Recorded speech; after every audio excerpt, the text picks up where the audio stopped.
Hello and welcome to Virtuoso Voice Coach channel. In this session, we are treating the singing voice part 2. The singing voice has been introduced in the first part, and there were different requirements that I opened up in the part 1. In this part 2, I'm going to be looking at some requirements for the singing voice. And I'll be looking at 5 different things.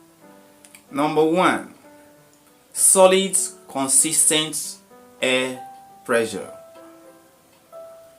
Now, our voice is like the string of a guitar that is fixed on 2 axes. The more it is tightened, the higher the sound gets. The more it is loosened, the lower the sound gets. And you discover that the thickness and the tightness all help to produce the required sound. The voice is having to deal with a pressure that is needed to produce a particular sound, a particular pitch. Now, when the voice is being produced, the air passes from the diaphragm, gets to the pharynx, and then you come out through the mouth. There is a level of pressure that is being exerted as that is happening. Now, the air needs some consistency. It needs to be solid, it needs to be consistent, and not to wobble. A wobbling airflow will produce a wobbling tone. Instead of you having a pitch that is stable and accurate, it will waver and be inconsistent.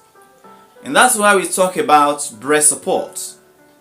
Breath support helps you to learn how to bring in the air that is needed to be able to flow the sound. The air that you take is helping to make the sound what it ought to be.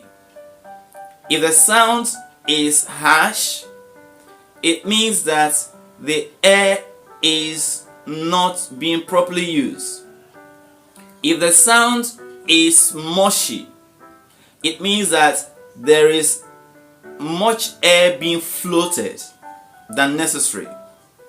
So it means that there's needed to be an approximation of the use of the air that you receive. And so consistency makes it to be appropriate that the type of sound that you are getting is according to the type of air that you are using to produce it. So that's number 1, solid, consistent air pressure. Number 2, relaxed and low vocal fold. A low vocal fold enables free vibration. Now, if I tip up my head and want to produce a sound, the tipping up of my head, for example, if I move my head up now, example, and I set it like this, you could hear that the change has happened in the way I'm producing the sound, and it is no longer natural.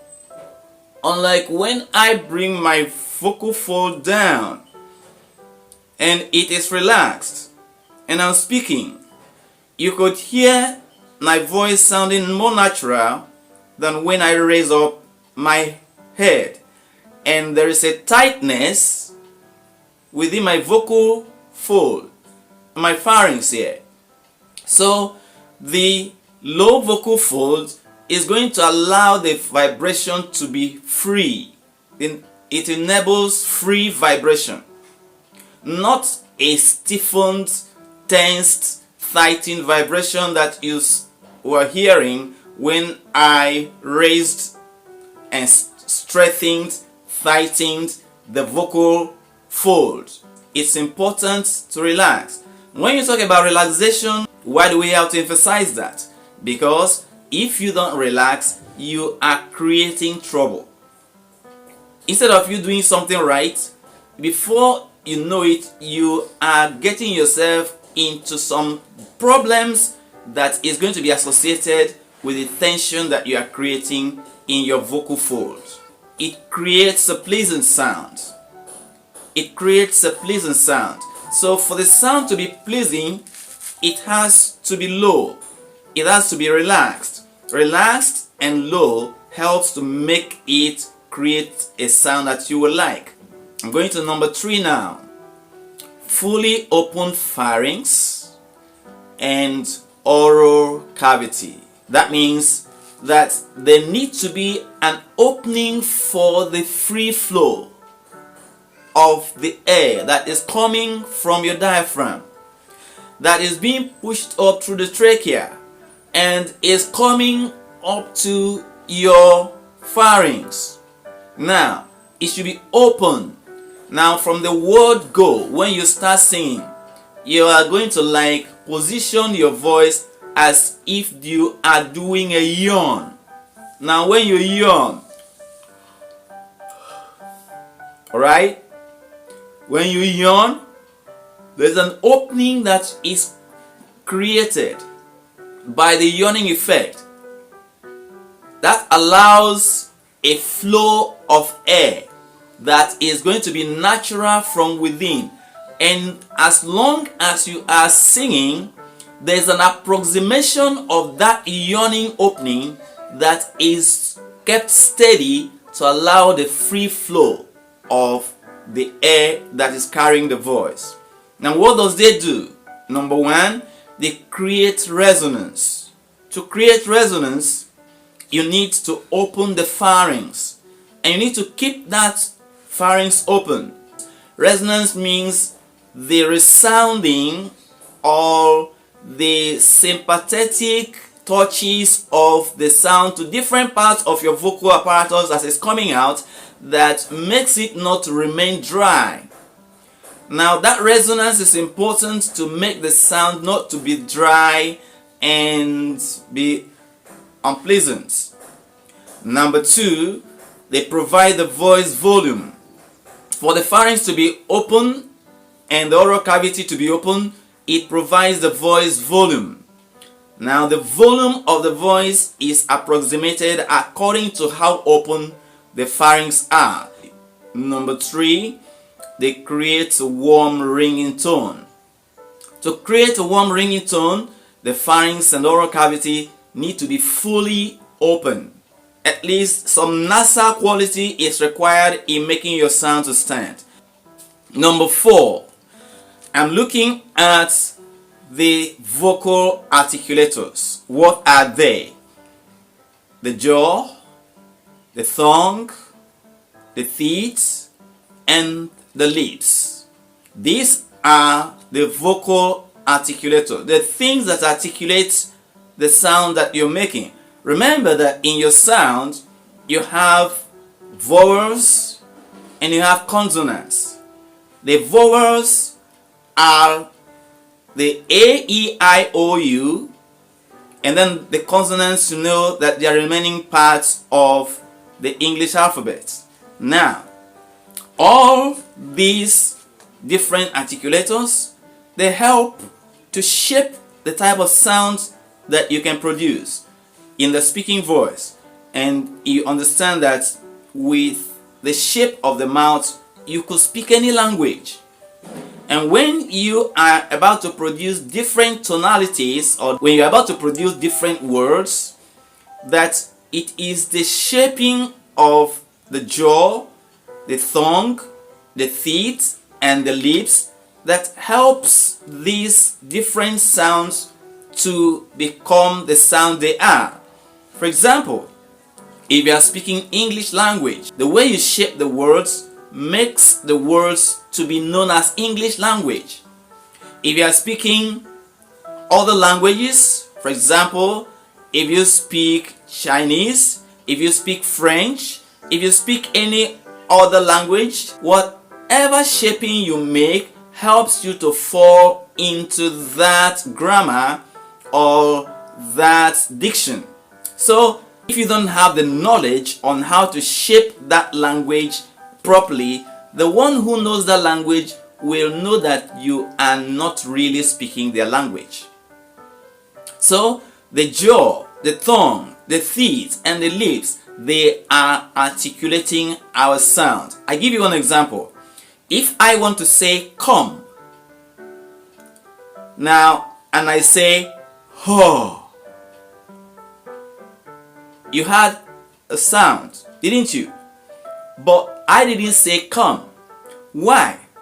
Because there are some consonants that I did not articulate. I said ho. You had like ho, oh. Those are the things you heard. But I wanted to say come. And so you needed to hear ka. There's supposed to be a ka. And at the end, I need to close my lip. I need to say ka. And in the same ka, there are some parts of my tongue that is involved in making the ka sound. It has to touch the roof of my mouth to some degree to accentuate or to approximate the ka.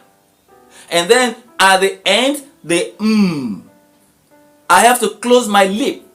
And so you saw here that my tongue is involved, my teeth to some level is involved, and my jaw is involved, and then my lip was involved as well to make that sound what it's supposed to be. So they are the articulators of our sound, and you learn how to project them or how to position them for proper diction.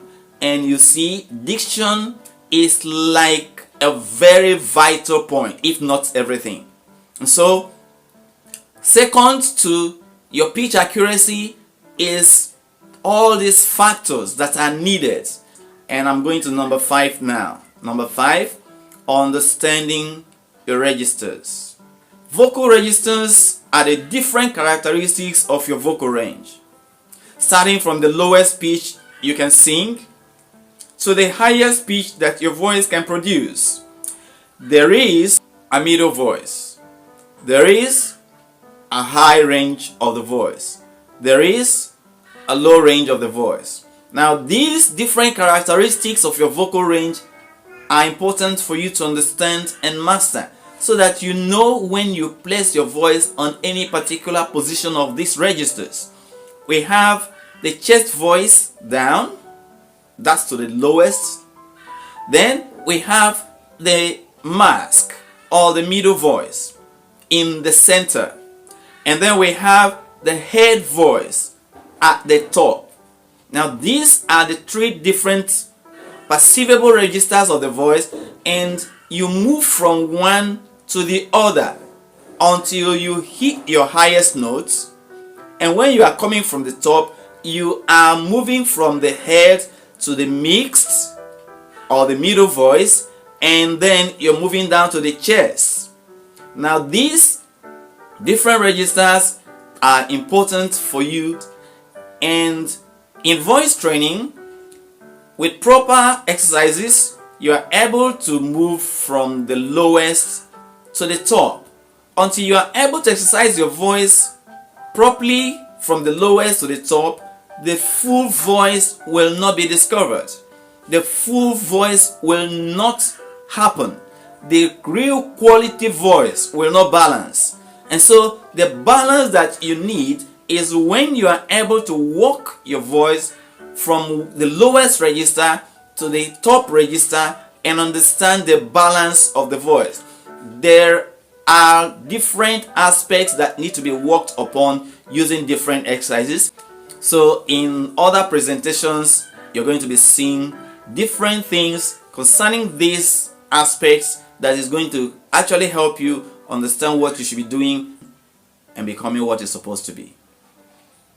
This is all we have. If you have not subscribed to this channel, please do subscribe and hit the notification bell so that you'll be alerted when the next videos are coming. And so until we come your way again, keep singing and keep working to develop the voice that you need to have. Bye for now.